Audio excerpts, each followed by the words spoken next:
Hey everyone, this is Shweta. Welcome to UPSC वाला। वापस आ गए हम आपके लिए एक नया सेशन लेके और आज की क्लास में हम डिस्कस करने वाले हैं हमारे मिडिवल हिस्ट्री का नेक्स्ट इंपॉर्टेंट चैप्टर, जहां पर हम जानेंगे कि बाबर का इन्वेजन कैसे हुआ इंडिया में, या फिर हम बोल सकते हैं बैटल ऑफ पानीपत के बारे में जानेंगे हम।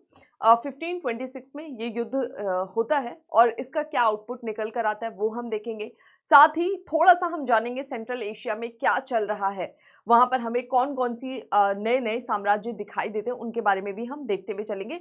तो छोटा सा चैप्टर है, आज हम जानेंगे बाबर के बारे में। नेक्स्ट चैप्टर है, वहां पर बता रखा है अफगान शासक शेर खां के बारे में। तो हम हुमायूं और शेर खां दोनों की स्टोरी एक ही साथ डिस्कस करेंगे ताकि आप कनेक्ट कर पाए, क्योंकि बेसिकली हुमायूं को रिप्लेस करके ही शेर खां जो है वो लगभग शेर खां नहीं, या फिर बोल सकते हैं शेर खां तो उस डायनेस्टी की नींव रखता है। एक्चुअली उसकी कुछ ही समय बाद मृत्यु हो जाती है और आगे अफगान शासकों ने लगभग 15 साल तक रूल किया था। तो वो हमारी आगे की जर्नी होगी। यहाँ पर हम पूरा फोकस करेंगे बाबर के बारे में। बाबर के द्वारा कुछ इंपॉर्टेंट वॉर्स लड़े गए थे वो हम यहाँ पर देखने वाले हैं। तो चलिए स्टार्ट करते हैं सेशन को। लेकिन उसके पहले जितने भी स्टूडेंट्स यहाँ पर जुड़े हुए, मैं आप सभी को बताना चाहूंगी कि अभी रिसेंटली हमने विश्वास दिवस के अंडर में यूपीएससी सिविल सर्विसेज एग्जाम की प्रिपरेशन करने वाले एस्पिरेंट्स के लिए स्पेशल ऑफर निकाला है, जो कि 10 मार्च तक वैलिड रहेगा। तो आप में से जितने भी स्टूडेंट्स इस एग्जाम्स की प्रिपरेशन कर रहे हैं और अगर आप चाहते हैं कि एक प्लान मैनर में टीचर से गाइडेंस लेके हम तैयारी करें, बेसिकली आपके जो सब्जेक्ट्स है वो वहां पे प्रिपेयर कराएंगे, तो उसके लिए आप इन कोर्सेज को ज्वाइन कर सकते हैं। यहाँ पर कोर्सेज की डिटेल्स दे रखी है। संकल्प 4.0, प्रहार 2.0, ये दोनों ही कोर्सेज जो है ये आपको 10 मार्च लगभग 9,999 और 6,999 में मिलेगा। और यहाँ पर एक स्पेशल ऑफर है प्रारंभ 2026 बैच में, जहाँ पर 50,000 का बैच अप्रॉक्स आपको 30,000 में पड़ रहा है। केवल 10 मार्च तक ही वैलिड है। प्रारंभ 2026 बैच को थोड़ा सा ध्यान से समझिएगा, डिस्क्रिप्शन बॉक्स में लिंक दिया हुआ है। बेसिकली ये 2026 के लिए लाया गया है, यानी 3 साल का यहाँ पर आपको कोर्स मिलेगा। जो भी ऐसे एस्पिरेंट्स हैं जो अपने ग्रेजुएशन के साथ सिविल सर्विसेज की तैयारी करना चाहते हैं, आगे आने वाले 2 साल 3 साल में अपियर हो रहे हैं, कोई और भी ऐसे बच्चे जो रिसेंटली नहीं लेकिन आगे 2-3 साल में उनकी प्लानिंग है एज वाइज या किसी और वजह से, तो आप इस बैच से जुड़िए। ये सबसे सही रहेगा आपके लिए, क्योंकि आपको एक वो थोड़ा प्रोसेस में ही आप जुड़े रहेंगे। अगर आपको 3 साल बाद एग्जाम देना है, 1 साल में कोर्स करके फिर 2 साल फ्री हो जाओगे, माइंड डाइवर्ट होगा, बहुत सारी चीजें हो सकती है। लेकिन यहाँ पर आप लगातार प्रिपरेशन से जुड़े रहते हैं, ठीक है। इन तीनों ही कोर्सेज के लिंक डिस्क्रिप्शन बॉक्स में, और बैच केवल 10 मार्च तक ही वैलिड रहेगा। जो ऑफर दिया है इस पे, बाकी फिर वही अपने नॉर्मल प्राइस में आ जाएगा, तो आप जाके इसे ज्वाइन कर सकते हैं। पहले बैच को देख लो, समझ लो, और चीजें समझ आती है तो बात करिए और ज्वाइन करिए, ठीक है। चलिए स्टार्ट करते हैं हम हमारे सेशन को। बहुत छोटा सा चैप्टर है, सुंदर सा चैप्टर है। मुगल्स का आगमन हम डिस्कस करेंगे। प्रीवियस जो हमारे सेशंस हुए थे वहां पर हमने किसके बारे में पढ़ा था? तुर्कों के बारे में, है ना। तुर्कों का टाइम पीरियड क्या था, या फिर जो हमारा सल्तनत काल दिखाई देता है, एक सेकंड। ओके, हमने तुर्कों के टाइम पीरियड के बारे में डिस्कस किया था। तो तुर्कों का टाइम पीरियड क्या था? भारत में जो तुर्क आए थे, हम देखकर चलते हैं 1206 से लेके 1526 तक। अब 1526 में हमें बैटल ऑफ पानीपत दिखाई देता है, या फिर जिसे आप बोलते हैं प्रथम पानीपत का युद्ध, first battle of Panipat. Second Akbar के टाइम पीरियड में होगा, और थर्ड बैटल हम आगे देखते हैं जब ब्रिटिश बंगाल वाले क्षेत्र में अपना इन्फ्लुएंस दिखाते हैं। मराठास जो है वो काफी पावरफुल होते हैं उसी समय। अफगान शासक और मराठास के बीच में थर्ड बैटल ऑफ पानीपत हुआ था, वो आगे की जर्नी है। तो ये 1526 ही वो टाइम पीरियड है जब मुगल शासक जो बाबर है वो अटैक करेगा। अटैक करके लास्ट सल्तनत काल की जो डायनेस्टी चल रही थी उस समय, लोधी डायनेस्टी का लास्ट रूलर इब्राहिम लोधी को पराजित करेगा और भारत में अपना वर्चस्व, भारत तो नहीं बोलूंगी लेकिन हाँ ये नॉर्थ इंडिया के एक छोटे से पार्ट में जो इनका हमें दिखाई देता है, बेसिकली आगरा और उसके आसपास का क्षेत्र जहाँ पे लोधी डायनेस्टी रूल कर रही थी, इस पे अपना प्रभाव जमाएगा। फिर आगे चल के ये कोशिश करता है बंगाल वाले क्षेत्र में या राजस्थान वाले क्षेत्र में अपना प्रभुत्व स्थापित करना, जिसमें राजस्थान में काफी सक्सेसफुल रहा था, हालांकि बंगाल में बहुत ज्यादा सक्सेसफुल नहीं हो पाया था। तो वही हम स्टोरी डिस्कस करेंगे। लेकिन इस स्टोरी पर जाने से पहले राइटर थोड़ा सा ये वाला जो रीजन है, सेंट्रल एशिया, वेस्टर्न एशिया वाला या ईस्टर्न यूरोप वाला, उसकी स्टोरी यहाँ पर जिक्र करता है। राइटर बोलता है मध्य एशिया और भारत। थोड़ा सा हम जानते हैं यहाँ तक जाने से पहले मध्य एशिया में क्या चल रहा है। तो मध्य एशिया में एक बात करता है किसकी? उस्मानी साम्राज्य की। उस्मानी साम्राज्य हमें कहां पर दिखाई देता है? तो वो रहे 15वीं सदी के मध्य में। अब टाइम पीरियड नोट करिए, 15वीं सदी का मध्य मतलब कब से कब तक? 1401 से जो 1500 वाला टाइम पीरियड है, इसके बीच वाला जो फेज है, यानी कि 1400 के मिड के बाद 1450 के बाद वाला फेज। तो यहाँ पर उस्मानी साम्राज्य के बारे में बता रहा है कि 15वीं सदी के मध्य में उस्मानी साम्राज्य का वापस से पुनरुत्थान हुआ। उस्मानी साम्राज्य बहुत इंपॉर्टेंट है, ध्यान रखना है। कैसे, अभी थोड़ा डिस्कस करेंगे हम। सीरिया और अनातोलिया में आधारित इस साम्राज्य ने मिस्र और मेसोपोटामिया पर भी अपना अधिकार जमा लिया था। तो यहाँ पर आपको मिस्र दिखाई दे रहा है, इधर यूफ्रेट और टिग्रिस रिवर के पास हमें दिखाई देता है मेसोपोटामिया, इधर दिखाई देता है, सॉरी इधर दिखाई देता है आपका, ये रहा आपका मिस्र, मेसोपोटामिया, और इधर हमें सीरिया दिखाई देता है। तो बोल रहे ये जो पूरा का पूरा रीजन है ना, मिस्र, मेसोपोटामिया, सीरिया वाला मेसोपोटामिया, वहीं जो आसपास में हमें क्षेत्र दिखाई देता है, बेसिकली जो आपका इराक ईरान के आसपास का जो क्षेत्र है। तो बोल रहा है कि यहीं पर आधारित ये रीजन हमें दिखाई देता है और यहीं पर इनका हमें एक तरह से साम्राज्य उद्भव होते हुए दिखता है। हालांकि आगे चल के ये अपना क्षेत्र विस्तारित करने की कोशिश करेंगे, जिसमें जो उस्मानी साम्राज्य है इनका आसपास के जो एम्पायर्स थे उनसे कुछ टकराव भी हमें दिखाई देते हैं। ठीक है, अब आ जाते हैं सफ़वी। सफ़वी के ब्रैकेट में शिया लिखा हुआ है मैंने, क्योंकि ये जो सफ़वी हैं ये इस्लाम धर्म के जो शिया संप्रदाय है उसके फॉलोअर्स थे। ठीक है, सफ़वी साम्राज्य का उद्भव कब होता है? तो बोल रहा है कि 15वीं शताब्दी के आखिरी चौथाई में, यानी यही 1400 के बाद ही हम इसका भी उद्भव देखते हैं, लेकिन इसकी कब बोल रहा है? आखिरी चौथाई का मतलब क्या हो गया? 1475 के एंड वाला जो टाइम पीरियड है वहां पर। यहाँ पर इनकी सत्ता कहाँ दिखाई दे रही थी? ईरान में ईरान में इसकी सत्ता हमें स्थापित होती हुई दिखाई देती है।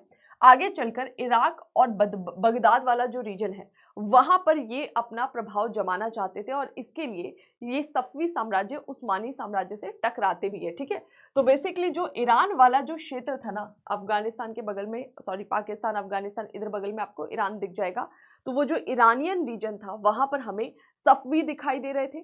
सफ़वी जो है ये शिया को फॉलो करते थे और इन्होंने भी जब अपना एक्सपांशन करना चालू किया तो उसी क्रम में ये किससे टकराते हैं? उस्मानी साम्राज्य से टकराते हैं। नेक्स्ट हमें किसके बारे में जानना है? तैमूर के बारे में। देखो, तैमूर जो है वो मंगोल के विघटन के बाद हम देखते हैं इसने ईरान और तुरान को फिर से एकजुट किया, यानी कि ईरान और तुर्क वाला ये पूरा का पूरा जो रीजन है ना वो तैमूरों के नेतृत्व में ही वापस से एकजुट होगा। ठीक है, तैमूर आगे चल के इस पूरे क्षेत्र को एकजुट करेंगे और इनका क्षेत्र अगर बात करें कहां से कहां तक, वोल्गा से सिंधु, तो वोल्गा हमें दिखाई देती है एक रिवर है जो आपका यूरोप और एशिया के बीच में जोड़ने का काम कर रही है। तो यूराल माउंटेन जो सेपरेट कर रहा है वहीं से हमारा वोल्गा रिवर जा रही है, हाँ। तो यहाँ पर वोल्गा के बारे में बता रखा है कि इसका जो क्षेत्र है हमें कहाँ से कहाँ तक दिखाई देता है। तो बोल रहे हैं कि वोल्गा से जो सिंधु नदी तक का क्षेत्र है ना, ये पूरा तैमूरों के अंतर्गत में एक हो जाता है मंगोलों के विघटन के बाद में। अब इसके अंतर्गत कौन सा क्षेत्र था? Asia minor, Iran, Afghanistan, Punjab, ये पूरा जो क्षेत्र था ना, ईरान, अफगानिस्तान, पंजाब, ये सब तैमूरों के अंतर्गत हमें दिखाई देता है। जब तैमूर रूल कर रहे थे और ये व्यस्त थे अपना क्षेत्र फैलाने में, यानी बहुत तेजी से इन्होंने अपना एक्सपांशन चालू किया, और जब ये अपना क्षेत्र विस्तारित कर रहे थे उसी बीच तैमूर शासकों के ही जो उत्तराधिकारी थे, मतलब इस साम्राज्य के जो उत्तराधिकारी थे, वो आपस में काफी ज्यादा लड़ रहे थे और उन्होंने बहुत ज्यादा अपने साम्राज्य के एकीकरण पर ध्यान नहीं दिया, विस्तार पर ही उनका ध्यान था। उसी बीच हमें कौन दिखाई देते हैं? उज्बेक दिखाई देते हैं।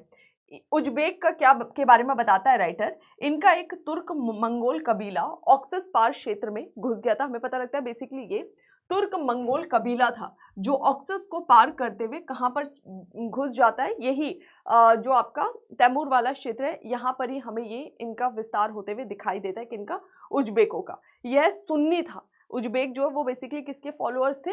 इस्लाम धर्म के सुन्नी संप्रदाय के। तो इस वजह से यहाँ पर जो उज्बेक आएंगे इनका टकराव होता है। किससे टकराव होता है? सफ़वी, जो हमें कहाँ दिखाई देते हैं? जो ईरान में दिखाई देते हैं। तो उज्बेकों और सफ़वी के बीच में काफी लंबे समय तक हमें संघर्ष दिखाई देता है, क्योंकि सफ़वी शिया के फॉलोअर्स थे, उज्बेक सुन्नी के फॉलोअर्स थे। तो इस वजह से इनके बीच में टकराव हुआ और इनका क्षेत्र भी आसपास ही लगता था। यहाँ पर आप देख सकते हैं ये कौन से क्षेत्र में आते हैं? इसी वाले क्षेत्र में जहाँ पे तैमूर आगे एकीकरण करता है, और यहीं पर हमें सफ़वी साम्राज्य के भी क्षेत्र दिखाई देते हैं, ईरान और उसके आसपास के क्षेत्र। तो इनके बीच में लगातार हमें बोल सकते हैं एक टकराव की स्थिति दिखती है, ठीक है। तो जब भारत में बाबर अटैक करेगा, उस समय ये वाला जो रीजन है ना, सेंट्रल एशिया वाला, वेस्टर्न एशिया वाला, यहाँ पर हमें कुछ इंपॉर्टेंट एम्पायर्स दिखाई दे रहे हैं। उसमें हमें कौन कौन से दिख रहे हैं? सबसे पहले हमने देखा उस्मानी। उस्मानी का जो रीजन है वो थोड़ा सा ज्यादा पूर्व की तरफ विस्तारित है। फिर हम देख रहे हैं सफवी, और फिर हम देख रहे हैं उज्बेक। तो उस्मानी, सफवी, उज्बेक, ये तीनों जो एम्पायर्स थे ना, इनके बीच में लगातार वर्चस्व के लिए हमें संघर्ष की स्थिति दिखाई देती है। और उसी बीच में किसका उद्भव होता है? तैमूरों का उद्भव होता है। हालांकि तैमूर सेंट्रल एशिया में अपना वर्चस्व स्थापित नहीं कर पाए। इवन हमें पता लगता है कि उज्बेकों ने इनको इस तरह से पराजित किया था कि तैमूर मूव कर जाते हैं किसकी तरफ? इंडिया की तरफ। तो सेंट्रल एशिया में इनका बहुत प्रभाव नहीं था। हालांकि एकीकरण इन्होंने किया, लेकिन फिर आगे चल के जो इनके उत्तराधिकारी उन्हें वहां से विस्थापित कर दिया। और ये अपना कोर रीजन किसे बनाएंगे? अफगानिस्तान को, पंजाब को, और फिर ये उत्तरी भारत में अटैक करके उस क्षेत्र को जीत के वहां पर अपना वर्चस्व स्थापित करते हैं, ठीक है। तो जो मेजर रोल था वो इन तीनों का था। ओके, समझ में आ गया? थोड़ा सा ये बैकग्राउंड बताना चाह रहा था राइटर। आगे बढ़ जाते हैं, नेक्स्ट क्या बोल रहा है? बाबर के बारे में बता रहे हैं यहाँ पर। बाबर के बारे में क्या बोल रहा है? 1494 में ऑक्सस पार छोटे से राज्य फरगना का राजा था। बाबर बहुत कम उम्र का था, मात्र 12 वर्ष का था। उसके पिता की मृत्यु हुई, और उसके पिता की मृत्यु के बाद फरगना जो क्षेत्र था वहां का उसको क्या बना दिया गया था? उत्तराधिकारी बना दिया गया था। एक छोटे से क्षेत्र का वो शासक बन बैठा। लेकिन बाबर बहुत ज्यादा महत्वाकांक्षी था। ओके, और उसकी महत्वाकांक्षा कहां पर हमें दिखाई देती है? समरकंद में, जहां पर उसका चाचा रूल कर रहा था। और बाबर की समरकंद में इतनी ज्यादा लालसा थी ना इसको विजय करने की, कि बाबर ने समरकंद में कई बार अटैक किया। ओके, पहली बार अटैक किया, वो पराजित हो जाता है। दूसरी बार अटैक करा, फिर तीसरी बार अटैक करा। हालांकि समरकंद को कुछ समय तक बाबर ने जीता भी, लेकिन हमें पता लगता है उज्बेक, जिनकी बात मैंने अभी करी, यहां पर ये देख सकते हैं आप, एक सेकेंड, ये उज्बेक जो कि यहाँ पे तुर्क वाले क्षेत्र में आते हैं, सॉरी तैमूर वाले क्षेत्र में आते हैं, इन उज्बेकों ने बाबर को फाइनली हराया। और उज्बेकों के कौन से शासक में? शबानी खान। शबानी खान ने, जब समरकंद बाबर ने जीत लिया था, बहुत थोड़े समय तक ही उस क्षेत्र को नियंत्रण में रख पाया। शबानी खान ने, जो कि एक उज्बेक था, उसने बाबर को पराजित कर दिया। कहां से? समरकंद से। यहां से इसको विस्थापित कर दिया और बाबर के हाथ से समरकंद निकल जाता है। इसी बीच बाबर ने काबुल वाला जो क्षेत्र है उस पर अपनी विजय प्राप्ति की। हालांकि यहाँ पर वो स्थिति आ गई थी कि काबुल से भी इसे हाथ धोना पड़ जाता है। अब यहाँ पर थोड़ा सा एक पॉइंट याद रखना है, क्या आगे आप देखते हैं कि बाबर ने फर्स्ट बैटल ऑफ पानीपत लड़ा। उस बैटल में बाबर के द्वारा एक युद्ध की पद्धति यूज हुई थी जिसे बोलते हैं तुलुगामा पद्धति। वो जो टेक्निक थी वॉर की, वो बाबर ने कब सीखी थी? जब उज्बेक शासक शबानी खान से इसका युद्ध चल रहा था। हालांकि इन्होंने बहुत इजीली इसको पराजित कर दिया, लेकिन बाबर ने देखा कि इसने कैसे मुझे डिफीट किया, तो इसकी एक टेक्निक थी। उस बाबर ने उस टेक्निक को अडॉप्ट कर लिया, आप समझ रहे हैं?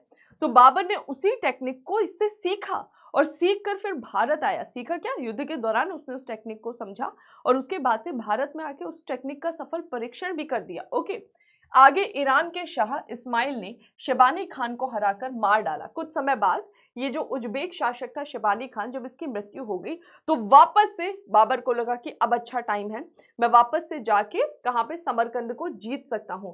तो बाबर ने दोबारा जाके समरकंद को जीतने की कोशिश की और कुछ समय के लिए वहां का शासक बन बैठा। जल्द ही उज्बेक ने वापस से अपनी स्थिति मजबूत की और जो नए उज्बेक शासक आए उन्होंने बाबर को फिर से वहां से रिप्लेस कर दिया। और ये वो मोमेंट था जब बाबर ने किसकी तरफ देखना चाहा? भारत की ओर देखना चाहा। ये तो उसके पर्सनल रीजन थे कि भाई वो देख रहा था कि ये क्षेत्र जो है वो मेरे हाथ से निकल गया, तो वो भारत की तरफ देख रहा है।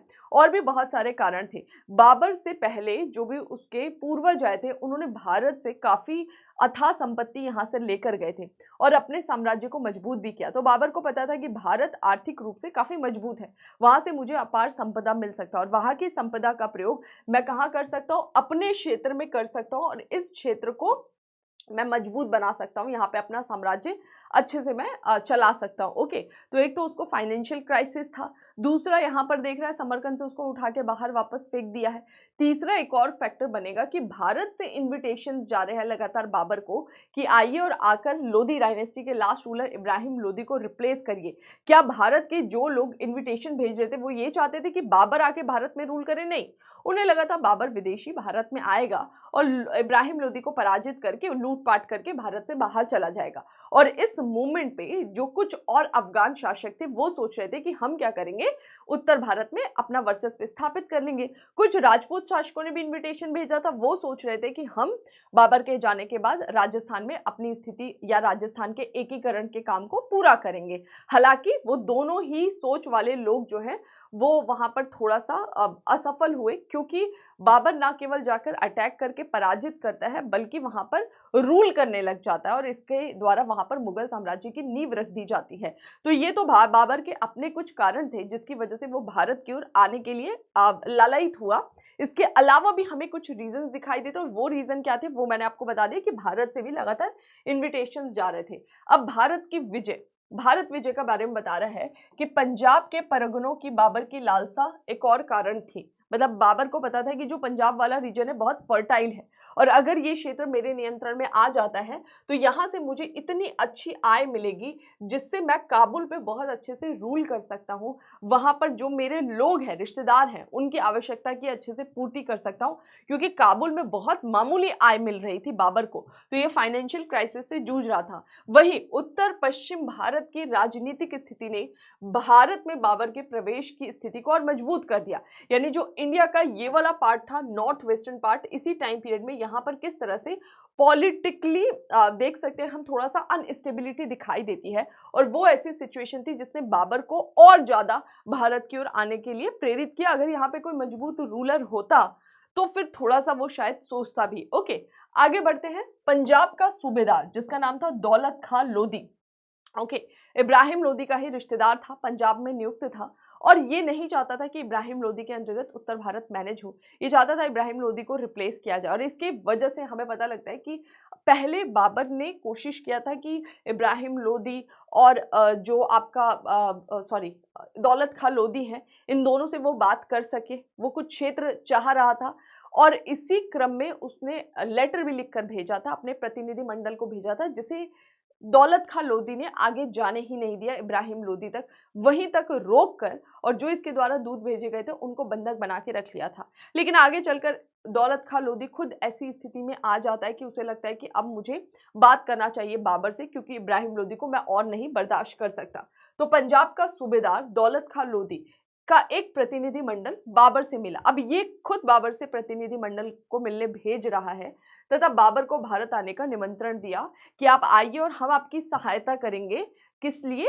रिप्लेस करने में, किसको? इब्राहिम लोधी को। हालांकि जब बाबर एंट्री कर रहा था इसके इनविटेशन मिलने के बाद, उसी बीच दौलत खां लोधी ने वापस से अपना पलड़ा बदल लिया और बाबर के खिलाफ ही उसने अपनी सेना जो है उसका अलायंस बनाना चालू किया। लेकिन बाबर जो है उसने इजीली दौलत खां लोधी को पराजित कर दिया और दौलत खां लोधी ने क्षमा मांग ली और क्षमा मांगने के बाद से इसको क्षमा याचना दे दी गई और फिर यहाँ से आगे निकलता है बाबर किसकी तरफ? इब्राहिम लोधी के नॉर्थ इंडिया वाले रीजन की तरफ। ओके, एक और जगह से बाबर के पास इनविटेशन गया था, कहां से? राणा सांगा की तरफ से। राणा सांगा का भी एक संदेशवाहक बाबर को भारत पर आक्रमण करने के लिए निमंत्रण देने पहुंचा। अब यहाँ पर एक और चीज थी कि बाबर ने बाद में अपनी किताब, जो उसकी पुस्तक है बाबरी नामा, उसमें लिखा है कि राणा सांगा ने ऐसा मुझे प्रॉमिस किया था कि जब आप अटैक करेंगे तो हमारी सेना आपको सपोर्ट करेगी। बाद में ऐसा कहना था बाबर का कि जब मैं बैटल ऑफ पानीपत लड़ रहा था उस समय राणा सांगा की सेना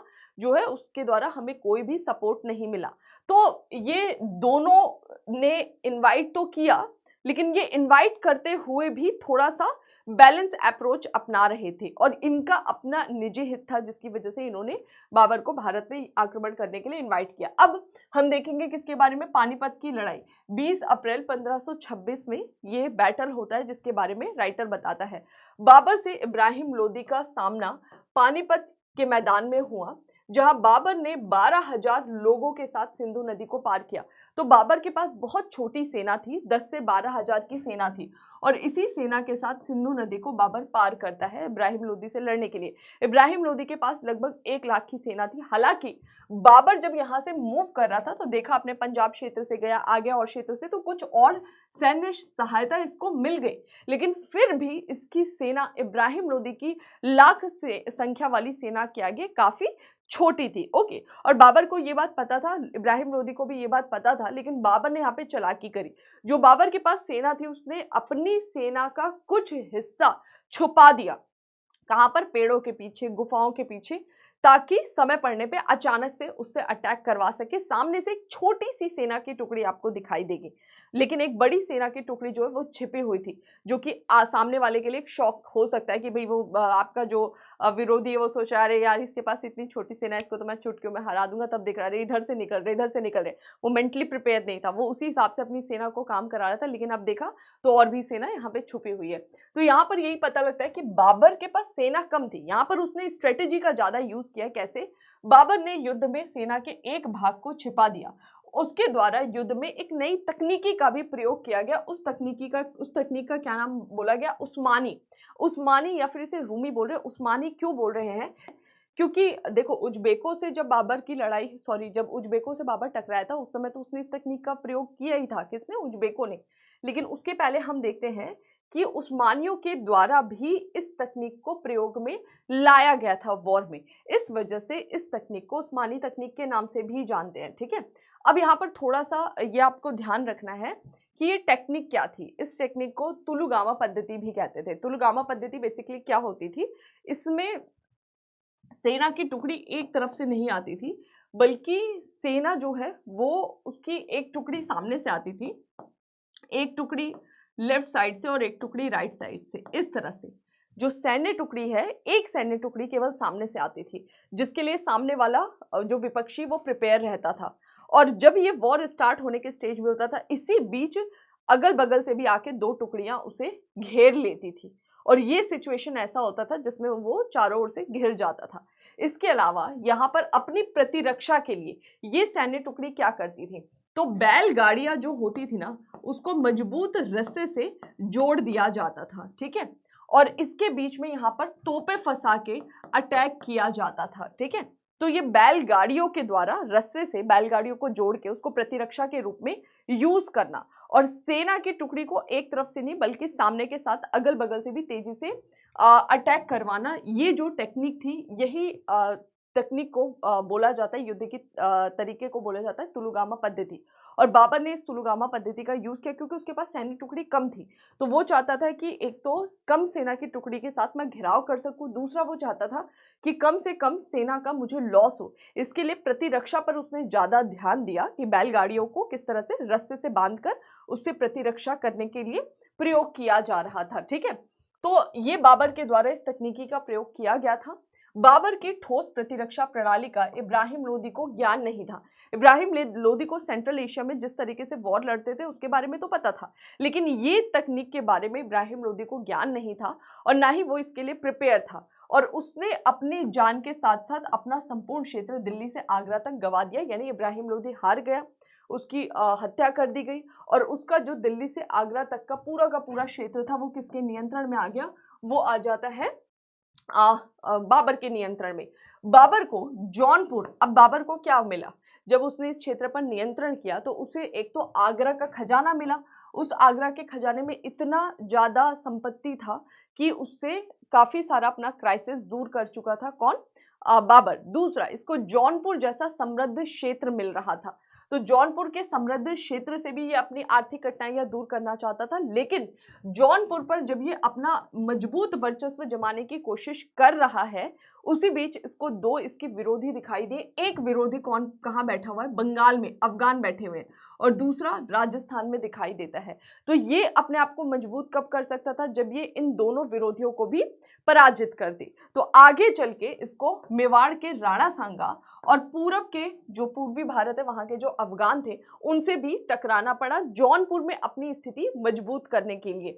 तो पहले तो ये यहाँ पर अटैक करके इब्राहिम लोदी को हरा दिया, और जो इसको इनविटेशन देने वाला था उसको लगा कि अरे यार ये अब यहाँ पर आ गया है तो इसको हमको मजबूत नहीं होने देना है, ये आके हमारा काम कर गया, अब हमको इसको बाहर करना है। तो राणा सांगा भी प्रिपेयर है, और यहाँ पर जो अफगान शासक है इन लोगों ने भी इन्वाइट किया था, ये लोग भी प्रिपेयर हैं कि हमें इसे उठा के यहाँ से बाहर करना है। समझ में आ गया? स्टोरी सबको क्लियर है? चलो आगे बढ़ जाते हैं नेक्स्ट। अब यहाँ पर हमें एक फेमस बैटल दिखाई देता है जिसे बोलते हैं बैटल ऑफ खानवा। ओके, 1927 इसका टाइम पीरियड है। तो यहाँ पर राइटर बताता है कि पूर्वी राजस्थान और मालवा पर वर्चस्व के लिए राणा सांगा और इब्राहिम लोदी के बीच में ये हमें खानवा की लड़ाई दिखाई देती है। तो राजस्थान का जो पूर्वी हिस्सा है और ये जो मालवा वाला क्षेत्र था ना, इस पर अपना वर्चस्व स्थापित करने के लिए ये दोनों आपस में भिड़ेंगे। इसी क्रम में सिंधु गंगा वादी, ये जो सिंधु गंगा वाला जो क्षेत्र है, काबुल, पंजाब और ये दिल्ली, आगरा, ये सारे क्षेत्र पर जिसने अपना वर्चस्व स्थापित किया उसका क्या नाम है? बाबर ने मुगल साम्राज्य की स्थापना कर दी। और इसकी स्थापना राणा सांगा के लिए क्या बन गई कि चैलेंज बन गया। अब राणा सांगा को दिखाई दे रहा था कि काबुल वाला रीजन है, पंजाब वाला क्षेत्र है, दिल्ली है, आगरा है, उधर जौनपुर तक ये अपना वर्चस्व स्थापित कर रखा है, तो ये और ज्यादा मजबूत ना हो जाए इसके पहले मुझे इसे हटाना पड़ेगा, ठीक है। इसी क्रम में बाबर को भी ये लग रहा था कि राणा सांगा हमारे लिए सही नहीं है। राणा सांगा क्यों सही नहीं है? क्योंकि बाबर का कहना था कि राणा सांगा ने प्रॉमिस किया था कि जब मैं युद्ध लड़ूंगा इब्राहिम लोदी के साथ तो वो सैन्य सहायता देगा, जबकि उसने तटस्थता की नीति अपनाई, कोई सैन्य सहायता नहीं दी।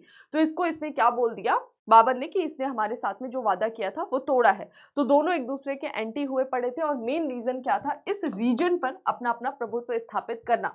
तो इब्राहिम लोदी के भाई महमूद लोदी समेत, महमूद लोदी कौन है? इब्राहिम लोदी का भाई, वो भी इस समय किससे मिल जाएगा? राजपूत शासक राणा सांगा से मिल जाएगा। तो महमूद लोदी का भाई इब्राहिम लोदी, राणा सांगा और मेवात के शासक जिनका नाम था हसन खान, इनके अलावा कुछ अन्य राजपूत रूलर की सेनाएं मिलकर अब एक साथ किससे चुनौती लेंगी? बाबर से लेंगी। समझ में आ गया? वही बाबर ने सांगा विरोधी जंग को जिहाद का नाम दिया। बाबर ने इस वैसे बाबर धार्मिक रूप से कट्टर नहीं था, लेकिन बाबर ने यहाँ पर इस वॉर को जिहाद का नाम दे दिया और अपने आप को पक्का मुसलमान साबित करने के लिए उसने पूरी तरह से शराब पर बैन लगा दिया और भी कई इस तरह की गतिविधियां करी, ये दर्शाते हुए कि हाँ मैं सच्चा मुसलमान हूँ और इसी क्रम में मैं ये वॉर लड़ रहा हूँ। तो ये एक ऐसा वॉर था जिसको धार्मिक रूप तो दिया गया था, जिहाद के नाम पर वॉर लड़ लिया बाबर ने, लेकिन एक्चुअल में उसके दिमाग में जिहाद नहीं, उसके दिमाग में राजनीतिक कारण था। लेकिन इस युद्ध की एक वो होती ना तीव्रता बढ़ाने के लिए, संवेदनशीलता बढ़ाने के लिए उसने इसको जिहाद का नाम दे दिया। ओके, तो यहाँ पर एक ऐसा वॉर हुआ जिसको राणा सांगा जो है उसने सामूहिक रूप से, उधर बाबर जो है वो जिहाद का नाम लेते हुए ये वॉर लड़ते हैं जिसमें राणा सांगा पराजित हुए। बाबर ने अपना ठिकाना किसे बनाया? तो आगरा से ही कुछ किलोमीटर दूर, 40 किलोमीटर के आसपास खानवा क्षेत्र दिखाई देता है, वहां पर उसने युद्ध की पूरी तैयारी की और वहीं से वो युद्ध की शुरुआत करता है। इस वजह से इसे बैटल ऑफ खानवा कहते हैं। कब हुआ था? 1527 में हुआ था। ये बहुत ही भयानक लड़ाई थी। इस वॉर में ऐसा कहा जाता है कि राणा सांगा ने इतने ज्यादा हमले किए थे बाबर के हाथ पे कि उसका दाया हाथ लगभग खत्म ही होने बराबर आ चुका था, लेकिन फिर भी फाइनली बाबर को जीत मिल जाती है। राणा सांगा पराजित होकर बच निकले, लेकिन उन्होंने दोबारा से तैयारी की कि नहीं, मैं बाबर से दोबारा टकराऊंगा। और जब वो दोबारा तैयारी कर रहे थे बाबर के साथ अगले युद्ध की, उसी क्रम में उनके जो कुछ कुलीन थे वो नहीं चाहते थे दोबारा लड़ाई हो, खून खराबा हो और वापस से वैसी स्थिति उनके सामने है। तो इस वजह से उन्होंने, जो उनके कुलीन थे, उन्होंने ही राणा सांगा को जहर देके इनकी हत्या कर दी। खानवा युद्ध जीत चुके हैं कौन? बाबर जीत चुका है। अब खानवा युद्ध जीतने के बाद से बाबर की स्थिति मालवा और पूर्वी राजस्थान में मजबूत हो जाएगी। ओके, इसी क्रम में जो हसन खान मेवाती था उससे भी बाबर ने अलवर का एक बहुत बड़ा क्षेत्र कब्जा कर लिया। ओके, मालवा में चंदेरी के मेदिनी राय के खिलाफ भी उसने एक अभियान चलाया। तो अब ये जो क्षेत्र था राजस्थान, जिसको सोच रहे थे राणा सांगा कि हम उसको एकीकृत करेंगे, वो एकीकरण की जगह अब धीरे धीरे किसके? बाबर के, एक बोल सकते हैं कि युद्ध के लिए एक मैदान बन गया और लगातार वो यहाँ पर अपने सैन्य अभियान चलाएगा और उसको सक्सेसफुल भी होता है, मतलब उसको काफी सक्सेस मिलता है इस क्षेत्र में हालांकि वो इतना ज्यादा सफलता प्राप्त नहीं करता है। अब आ जाते हैं अफगान जिन्होंने इनवाइट किया था उसके साथ भी बाबर का संघर्ष होगा। पूर्वी उत्तर प्रदेश वाला क्षेत्र ऐसा था इस समय तक भी जहां पर अफगान सरदारों का वर्चस्व था। यहाँ अफगान सरदारों को बंगाल का शासक नुसरत खां वो भी शह दे रहा था। नुसरत खां जो बंगाल का शासक था वो भी यहाँ के जो अफगान शासक थे उनको सपोर्ट कर रहा था, ठीक है। तो नुसरत खां के सपोर्ट से अफगान शासक और ज्यादा पावरफुल हो रहे थे। वही इब्राहिम लोदी का जो भाई महमूद लोदी, क्योंकि जो बिहार के अफगान थे ना, एक्चुअली इन बिहार के अफगानों की कमी क्या थी कि इनके पास कोई लीडर फेस नहीं था, इनका कोई नेता नहीं था। तो जो इब्राहिम लोदी का भाई महमूद लोदी हेल्प करने गया था राणा सांगा की, वही महमूद लोदी को बिहार के जो अफगान हैं उन्होंने अपना क्या बना दिया, नेता बना दिया। ओके, तो अफगानों को बंगाल के नुसरत खां का सपोर्ट तो मिल ही रहा था, इन अफगानों के पास जो अपना एक चेहरा नहीं था, वो चेहरा इन्होंने किसे बना दिया, महमूद लोदी को बना दिया। ओके, 1529 के जो इनिशियल फेज था, प्रारंभ में बाबर आगरा से पूरब की तरफ चलेगा। बाबर जो अपना सैन्य अभियान चलाएगा, कहां से, आगरा से पूरब की तरफ, तथा बनारस के पास गंगा पार करके अफगानों और बंगाल के नुसरत शाह की संयुक्त सेना का इसने सामना किया। यहाँ पर दोनों, ये बिहार वाला रीजन है, ये बंगाल, बिहार में जो अफगानों की सेना, उसका प्रतिनिधित्व कौन कर रहा है, महमूद लोदी, और उधर बंगाल का जो शासक है नुसरत शाह, इन दोनों ने मिलकर अपनी एक अलायंस बनाया, मिलिट्री अलायंस, और उस मिलिट्री अलायंस का यूज वो किस में करते हैं, इससे लड़ने में करते हैं। ठीक है, चलो आगे बढ़ जाते हैं नेक्स्ट। हालांकि आगे इनके बीच समझौता हुआ, मतलब वॉर जो है वो किसी कंक्लूजन पे नहीं पहुंचा, इब्राहिम लोदी ने इनके साथ समझौता कर लिया। समझौता करने के बाद इब्राहिम लोदी को ये भी समझ आ रहा था कि समझौता तो मैंने कर लिया है, लेकिन अब भी ये जो पूरब का क्षेत्र है, यहाँ पर अफगानों का वर्चस्व बना हुआ है और ये स्थिति हमारे लिए हमेशा खतरनाक है। कभी भी ये अस्थिरता हमारे लिए खतरनाक हो सकती है, और जो सोच रहे थे बाबर, ये हुआ भी, क्योंकि बाबर की मृत्यु के बाद जब हुमायूं शासक बनता है, तो हुमायूं बहुत कम समय तक ही रूल कर पाया था, लगभग 10 साल ही, 1530 से लेके 1540 तक, क्योंकि आगे चल के 1540 में 1540 में अफगान शासक शेर खान ने हुमायूं को पराजित किया। ठीक है, और पराजित करने के बाद हुमायूं जो है वो यहाँ से चला जाता है, आगे हम वो सारी स्टोरी देखेंगे, और 1555 तक यहाँ पर किसका रूल रहता है, अफगानों का शासन रहता है। ठीक है, तो ये जो डर था ना बाबर को कि अफगान यहाँ पर अभी भी शक्तिशाली हैं, भले हमने समझौता कर लिया, लेकिन ये आगे हमारे लिए खतरा हो सकता है, वो एक्चुअल में खतरा बनकर आता है 10 साल बाद, और यहाँ पर मुगल्स को रिप्लेस कर देंगे अफगान। 15 साल तक अफगानों ने मुगल्स को रिप्लेस करके रूल किया। फिर बाद में हम देखते हैं 1555 में अफगानों के योग्य उत्तराधिकारी नहीं थे, और वहां पर थोड़ा सा जो हुमायूं था उसने अपनी स्ट्रेटेजी का यूज किया, और उसके बाद से वो वापस से दिल्ली में अपना नियंत्रण स्थापित कर लेता है।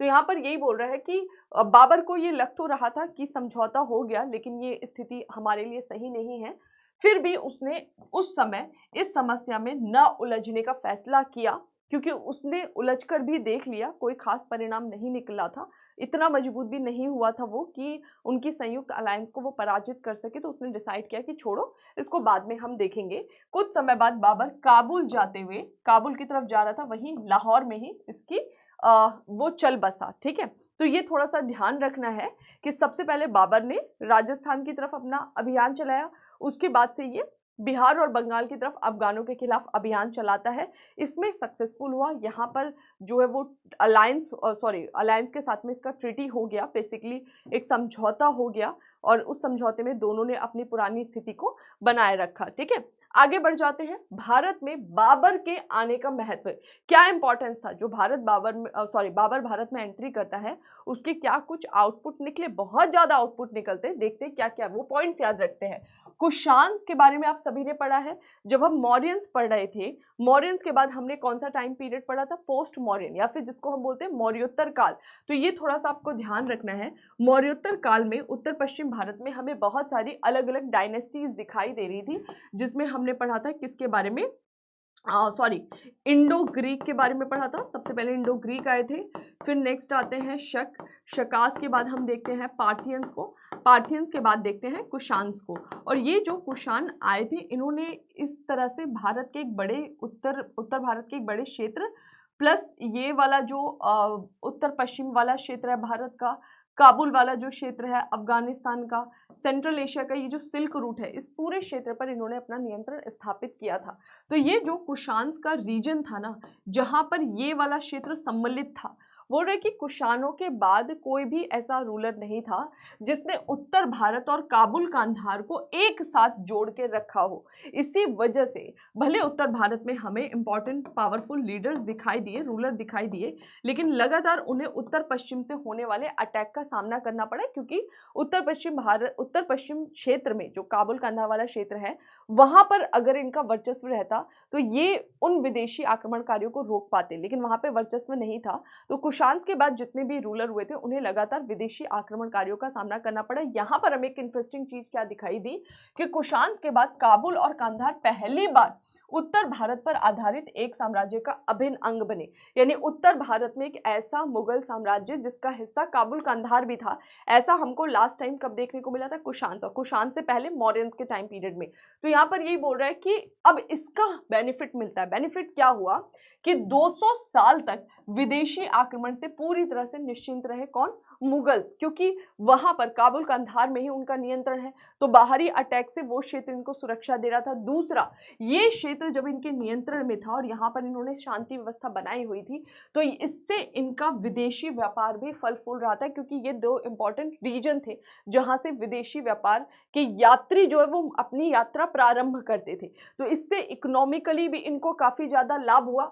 बाबर और उसके उत्तराधिकारियों की हार्दिक इच्छा अपने वतन फरगना को फिर से पाने की थी, यानी भले बाबर भारत में आया, यहाँ पर रूल कर रहा, उसके आगे जो उत्तराधिकारी थे उनका भी दिमाग कहाँ पे था? फरगना, क्योंकि हमने देखा कि फरगना के साथ साथ ये जो है आगे समरकंद पर अटैक करते, समरकंद को जीतने की कोशिश करते, कुछ समय तक रूल भी किया, साथ में काबुल क्षेत्र पर भी अपना नियंत्रण स्थापित किया, लेकिन आगे चल के समरकंद के साथ साथ इनका अपना रीजन फरगना भी इनके हाथ से निकल जाता है। कुछ रिश्तेदारों ने कॉन्स्पिरेसी की, फरगना इनके हाथ से निकल गया। ओके, फिर ये कहाँ आ जाता है? काबुल और आसपास के क्षेत्र में ही रूल करता है। तो बोल रहे कि जो उत्तराधिकारी थे उनका अपना कोर रीजन फरगना में ही दिमाग फंसा हुआ था। तो ये एक ऐसा टाइम पीरियड था जब इंडियन पॉलिटिक्स जो है वो किससे जुड़ गई थी? सेंट्रल एशिया से, क्योंकि नॉर्थ इंडिया में जो रूलर रूल कर रहा है उसके हित अपने कहाँ छुपे हुए हैं? फरगना में। वो बोल रहा है कि मेरे को फरगना पर भी वो लगातार ध्यान दे रहे थे, वहां की राजनीतिक स्थिति पर। तो वहां की राजनीतिक स्थिति पे यहाँ रूल करने वाला ध्यान दे रहा है, यानी कि इंडिया का political system indirectly central Asia की राजनीति का हिस्सा बन चुका था। ओके, उत्तर भारत में बाबर ने लोधी और राणा सांगा के नेतृत्व वाले महासंघ शक्ति को चूर कर दिया। तो एक बड़ा इंपैक्ट क्या आया कि यहाँ पर जो हम देख रहे थे ना कि इब्राहिम लोदी का भाई राणा सांगा के साथ कैसे अलायंस बना रहा था, तो ये जो अफगान और राजपूत अलायंस बनाने की कोशिश कर रहे थे उसको यहाँ पर आके पूरी तरह से इसने खत्म कर दिया। तो आगे ऐसा कुछ नहीं होता है, वरना क्या पता अलायंस बना के कुछ और नई चीजें हमें दिखाई देती पॉलिटिकली। बाबर ने भारत को युद्ध की नई शैली से परिचित कराया, जिसे मैंने बोला तुलुगामा पद्धति। ओके, तुलुगामा पद्धति बेसिकली क्या कि सैन्य टुकड़ी एक तरफ से ना जाके चारों ओर से घेरती है अपने विपक्षी को, और दूसरा किस तरह से जो कार्ट्स होते हैं, जो आपकी बैलगाड़ियां होती हैं, उन बैलगाड़ियों को मोटे मोटे रस्सों से जोड़कर प्रतिरक्षा के रूप में इस्तेमाल किया जाता है, और उन बैलगाड़ियों की सहायता से लगातार सेना आगे बढ़ती है, अपने तोपों औजारों का प्रयोग करते हुए और खुद की सुरक्षा करती है। तो इस पद्धति का यूज किसके द्वारा किया, किसके द्वारा इंट्रोड्यूस किया गया? बाबर। और बाबर ने एक और इंटरेस्टिंग चीज की, देखो भारत बारूद से पहले भी परिचित था, लेकिन जो बाबर के द्वारा बारूद का तोपों में प्रयोग किया जा रहा था, और तोप की सेना के साथ साथ अपनी जो पैदल सेना है उसका किस तरह से उसने समन्वय किया, ये अपने आप में बड़ा यूनिक था।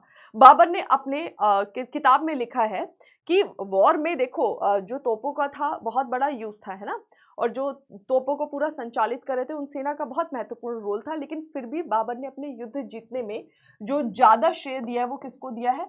सवार सेना को दिया। ओके, तो बाबर सवार सेना को ज्यादा श्रेय दे रहा है।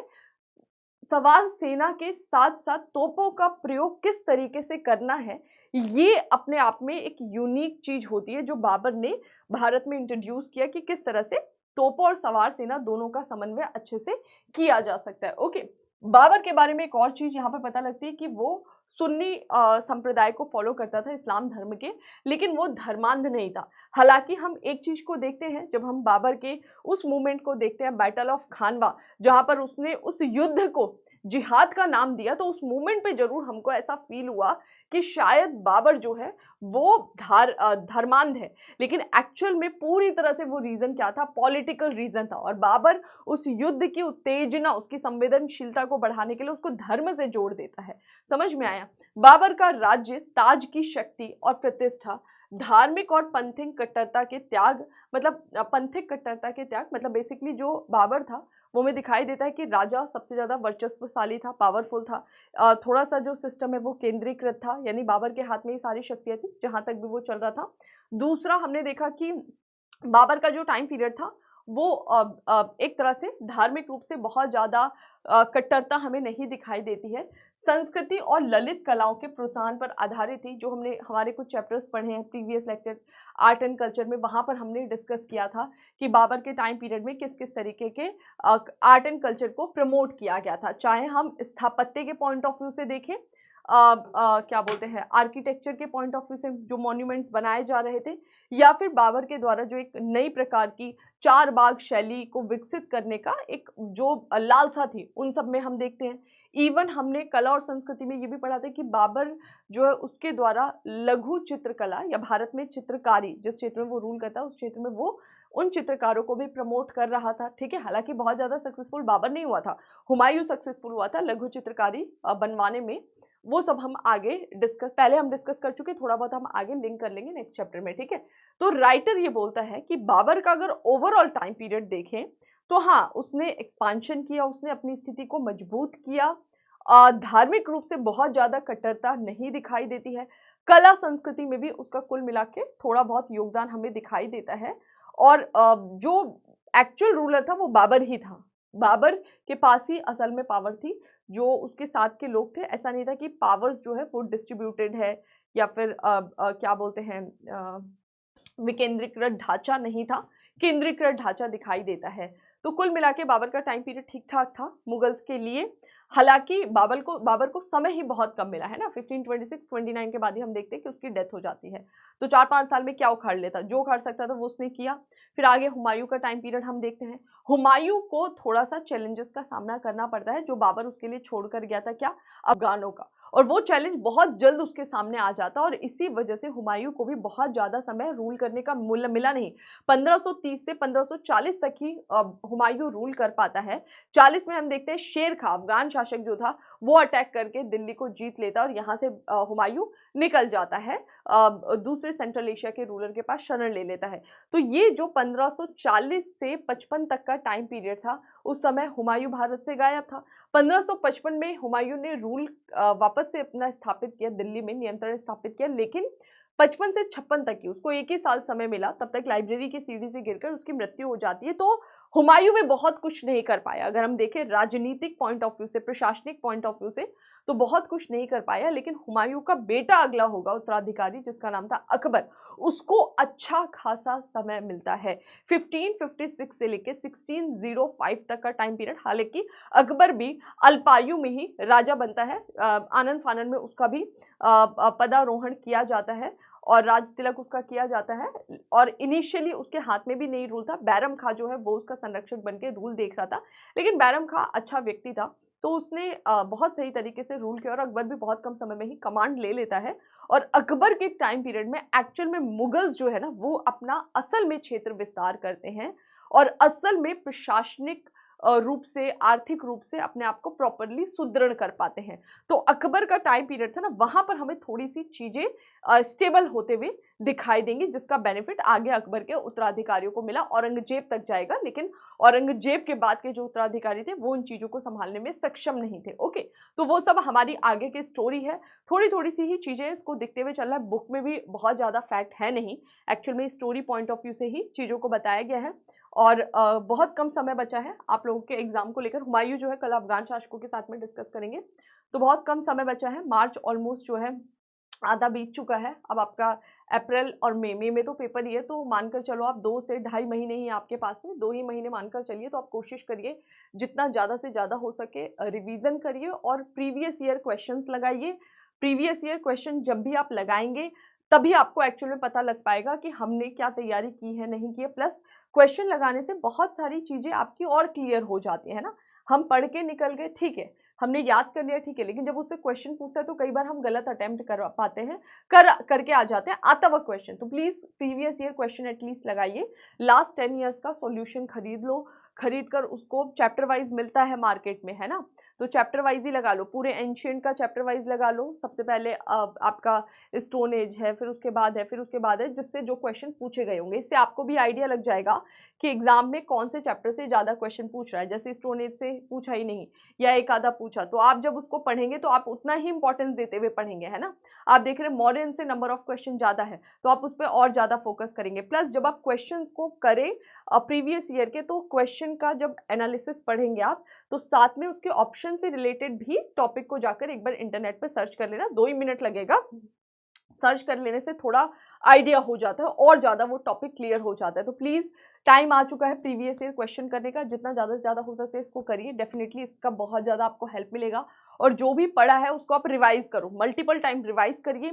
और आपको लग रहा है कि मेरा कोई ऐसा टॉपिक है या कोई ऐसा सब्जेक्ट है जो नहीं हुआ, तो अपना एक 2-3 घंटा सेपरेटली बना लो कि 2 घंटा जो है मेरा, अगर एनवायरनमेंट नहीं हुआ है तो मैं 2 घंटा इस एनवायरनमेंट को कवर करूंगा।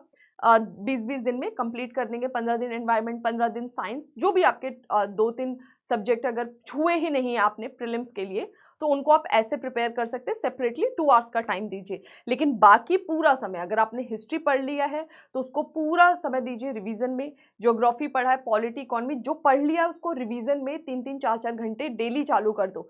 2 से ढाई घंटा अपने टेस्ट को दो। टेस्ट मतलब प्रीवियस ईयर क्वेश्चन पेपर ही आप लगा लो, ठीक है। और उसके बाद से जो आपके नए ऐसे टॉपिक हैं, सब्जेक्ट से जो आपने छुआ ही नहीं है और आपको क्वेश्चन लगाते हुए पता लग रहा है कि इससे क्वेश्चंस आ रहे हैं, तो प्लीज़ उनको सेपरेटली 2-2 ढाई-ढाई घंटा प्रिपेयर करिए। तो रिवीजन टेस्ट इस समय आपके लिए मस्ट होना चाहिए, ताकि आप अच्छे से एग्जाम में परफॉर्मेंस दे सकें, है ना। 100% नहीं आएगा चलेगा, वैसे भी कौन सा 100% कट ऑफ ही जाता है ना। 55 क्वेश्चंस आपके करेक्ट है तो आपने क्लियर कर लिया प्रीलिम्स। तो उसके लिए मैं आपको यही सजेस्ट करूंगी कि आप लोग क्या करिए कि कोई ऐसा लग रहा है कि ये सब्जेक्ट मेरा बिल्कुल प्रिपेयर नहीं, आप उसको छोड़ भी सकते हैं, जो है अच्छे से उसको करिए। पॉलिटी से आप देखते हैं नंबर ऑफ क्वेश्चन ठीक ठाक आते हैं, हिस्ट्री से ठीक ठाक क्वेश्चन आ जाते हैं 18 to 20 क्वेश्चन, ज्योग्राफी एनवायरनमेंट को मिला दो तो यहाँ से ठीक क्वेश्चन आ जाएंगे। इकोनॉमी करंट ओरिएंटेड, इकोनॉमिक्स से भी अच्छा क्वेश्चन आता है, तो इकोनॉमिक्स करंट ओरिएंटेड थोड़ा सा प्रिपेयर कर लो। तो कुछ चीजें हैं जिसको ध्यान में रखेंगे, अगर आप प्रीवियस ईयर क्वेश्चन लगाएंगे खुद समझ आ जाएगा। और जब आप उसको समझ लेंगे ना, तो आपको पता लग जाएगा कि 100% का खेल है नहीं प्रीलिम्स, आपका 80% भी प्रिपेयर है, 70 भी है, अच्छे से है, तो आप वहीं से खेल जाएंगे, है ना, प्रीलिम्स क्वालिफाई कर जाएंगे, ठीक है। चलिए फिर, ये था हमारा आज का सेशन। आई होप आपको सेशन समझ में आ गया हो। बाकी हम मिलेंगे नए सेशन में कुछ इन्फॉर्मेशन के साथ, तब तक अपना ध्यान रखिए, रिवीजन करते रहिए। Thank you.